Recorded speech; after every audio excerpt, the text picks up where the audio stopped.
Good morning, boys and girls. So today's greeting for SEL is a salute, a thumbs up, or hello. So good morning, boys and girls. So today we're going to discuss public speaking.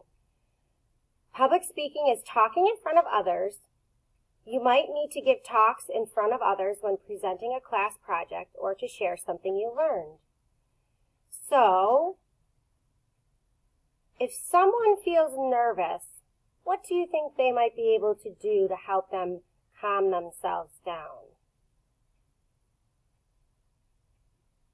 So you could just take deep breaths, you could pretend that you're reading to your dog, you could pretend that you are speaking to all of your best friends, you could pretend that you're speaking to your parents. That might help you feel a little bit less nervous when you're talking in front of the class. Okay? So I want you to share your ideas. What are ways someone could practice for speaking in front of others? So what I want you to do is reply to this